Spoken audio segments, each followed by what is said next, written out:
All this I have seen with my own eyes. With my own ears I have heard and understood it. Whether you know, I know too.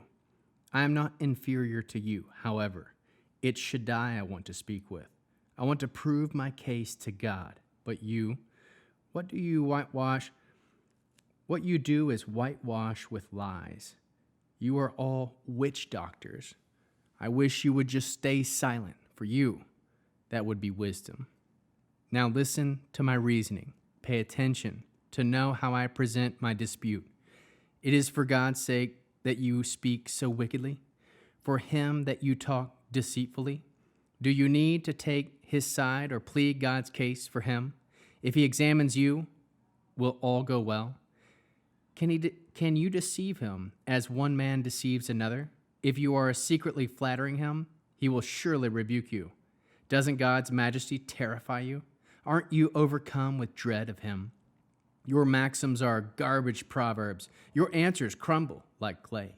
So be quiet. Let me be. I'll do the talking. Come on me what may. What I am talking my flesh is my teeth, taking my life in my hands. Look, he will kill me. I don't expect more, but I will still defend my ways to his face. And this is what will save me, that a hypocrite cannot appear before him. Listen closely then to my words. Pay attention to what I am saying. Here, now.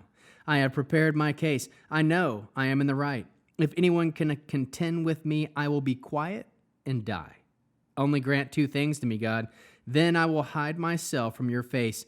Take your hand away from me, and don't let fear of you frighten me. Then I will call, I will answer, or let me speak, and you answer me. How many crimes and sins I have committed? Make me know my transgression and sin. Why do you hide your face and think of me as your enemy? Do you want to harass a wind-driven leaf? Do you want to pursue a dry straw? Is this why you draw up a bitter charge against me and punish me for the faults of my youth? You put my feet in the stocks. You watch me closely wherever I go. You trace out each footprint of mine, though my body decays like someone rotten or like a moth-eaten garment. A human being born from a woman lives a short life, trouble-filled life. He comes up like a flower and withers away, flees like a shadow, doesn't last. You fix your eyes on a creature like this.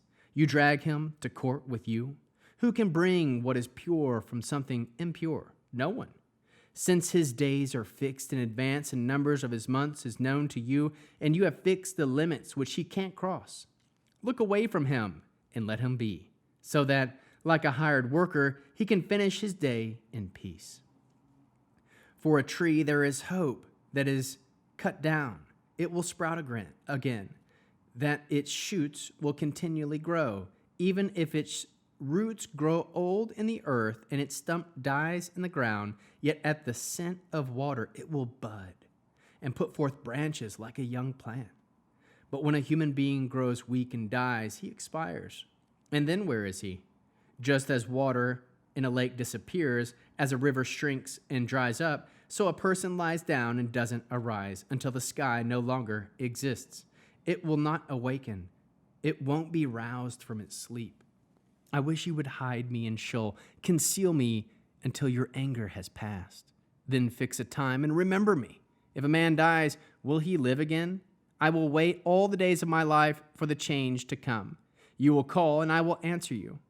You will long to see what you made again, whereas now you count each step of mine. Then you will not keep watch for my sin. You will seal up my crime in a bag and cover over my iniquity. Just as a mountain erodes and falls away, its rock is removed from its place. The water wears away its stones, and the floods wash away its soil. So you destroy a person's hope. You overpower him, and he passes on. You charge his appearance and send him away. His children can earn honor, but he doesn't know it. Or they are brought low, but he doesn't notice. He feels pain only for his own flesh. He laments only for himself. Then Eliphaz the Temani spoke. Should a wise man answer with hot air arguments? Should he fill up his belly with the hot east wind? Should he reason with useless talk, or make speeches that do not do him no good? Why, you are abolishing fear of God and hindering prayer to him. You inquire, your iniquity is teaching you how to speak, and deceit is your language of choice. Your own mouth condemns you, not I. Your own lips testify against you.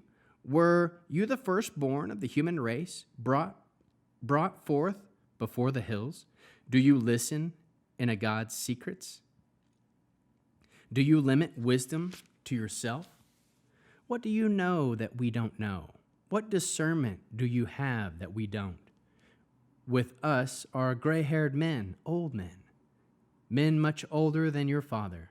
Are the conformings of God not enough for you, or a word that deals gently with you? Why does your heart carry you away, and why do your eyes flash angrily, so that you turn your spirit against God and let such words escape your mouth? What is a human being that he could be innocent, someone born from a woman that he could be righteous? God doesn't trust even his holy angels, his holy ones. No, even the heavens are not innocent in his view. How much less one loathsome and corrupt a human being who drinks iniquity like water. I will tell you, hear me out. I will recount what I have seen. Wise men have told it, and it wasn't hidden from their fathers either.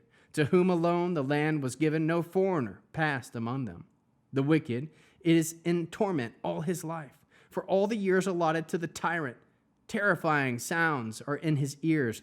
In prosperity, robbers swoop down on him. He despairs of returning from darkness. He is destined to meet the sword. He wonders and looks for food which isn't there. He knows the day of darkness is ready at hand. Distress and anguish overwhelm him, assaulting him like a king about to enter battle.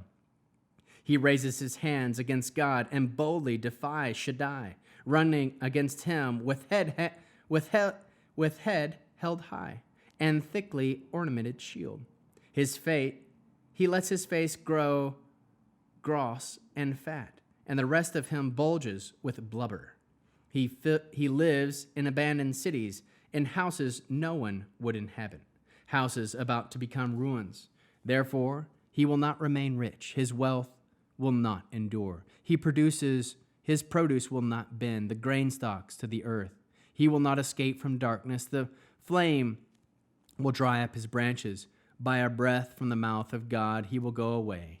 Let him not rely on futile methods, thereby deceiving himself. For what he will receive in exchange will be only futility. This will be accomplished in advance of its day. His palm frown will not be fresh and green. He will be like a vine that sheds its unripe grapes, like an olive tree that drops its flowers. For the community of the ungodly is sterile. Fire consumes the tents of bribery. They conceive trouble and give birth to evil. Their womb prepares deceit. In response, Iov said, I have heard this stuff so often. Such sorry comforters, all of you. Is there no end to the words to wind? What provokes you to answer this way? If I were in your place, I too could speak as you do. I could string phrases together against you and shake my head at you. I could strengthen you with my mouth. With lip service, I could ease your grief. If I speak, my own pain isn't eased, and if I didn't speak, it still doesn't leave. But now he has worn me out. You have desolated this whole community of mine. Besides, you have shriveled me up, and this serves to witness against me. My being so thin raises up against me and testifies to my face. He tears me apart in his anger. He holds a grudge against me. He gnashes at me with his teeth. My enemies look daggers at me. Wide mouth, they gape at me. With scorn, they slap my cheeks. They gather themselves together against me. God delivers me to the perverse, throws me into the hands of the wicked. I was at peace, and he shook me apart. Yes, he grabbed me by the neck and dashed me to pieces. He set me up as his target. His archers surrounded me. He slashes my inwards and shows no mercy. He pours my gall on the ground. He breaks in on me again and again, attacking me like a warrior. a sewed sackcloth together to cover my skin. I laid my pride in the dust. My face is red from crying, and my eyelids is a death-dark shadow. Yet my hands are free from violence, and my prayer is pure. Earth, don't cover my blood. Don't cry. Don't let my cry rest without being answered. Even now my witness is in heaven. My advocate is there on high. My friends like these as intercessors. My eyes pour out tears to God, that he would arbitrate between man and God, just as one does for his fellow human being. For I have but a few years left before I leave the road of no return.